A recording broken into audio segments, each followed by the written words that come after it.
ரொம்ப நான் இப்போ எதை பற்றி பேச போகிறேன், நம்ம Zimbabwe, south Africa, New Zealand try series நண்பா. ட்ரீம் லெவல் மேட்ச் போடுறத பற்றி தான் போட போகிறேன். யாருக்கு கேப்டனாக போடணும், வைஸ் கேப்டனாக போடணும்.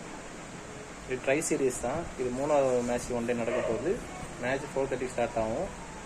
கிராண்ட் லீக்காக ஸ்மால் லீக்காக நான் சொல்கிறேன் நண்பா. அதுக்கேற்ற மாதிரி டீமில் கண்டிப்பாக நம்ம ஜெயிக்கும். சரிங்களா? மோஸ்ட்லி கிராண்ட் லீக்கில் ஸ்மால் லீக்கில் ஒரு 350 ரூபா வரும் நண்பா. அது 3 பேர் தான் நம்ம ப்ளே பண்ண முடியும். அதில் வந்து வின் பண்ணால் 1000 கிடைக்கும். அதான் ப்ராஃபிட் தான் நமக்கு 613 ரூபா கிடைக்கும் நண்பா. ஒரு 5 டீம் போடுங்க, ஈஸியாக நம்ம 3 வச்சுட்டு அடித்து போயிட்டே இருக்கலாம்.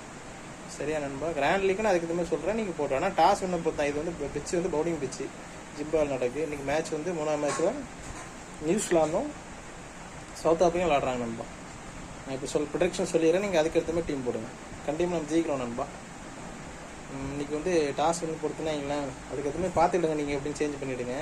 கேப்டனாக நம்ம இன்றைக்கி இவனை போடுங்க, நம்ம சிகந்தர் ராஜா கேப்டனாக போடலாம் கிராண்ட் லீக்.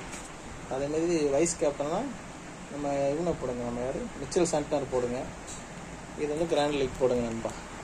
இதே ஸ்மால் லீக்னா நம்ம ராசி வேண்டான கேப்டனாகவும், வைஸ் கேப்டனா ரிச்சர்டுங்கிற வைஸ் கேப்டனாக போடுங்க. கண்டிப்பாக போட்ட காசு நம்ம 3 மடங்கு எடுக்கலாம் நண்பா. அதேமாதிரி கிராண்ட் லீக்கு இன்னொரு டீமும் சொல்கிறேன், நம்ம அந்த பிரிட்டோரியஸ் கேப்டனாகவும், வைஸ் கேப்டன்னா யாரும் நம்ம வரையம் சார் நண்பா.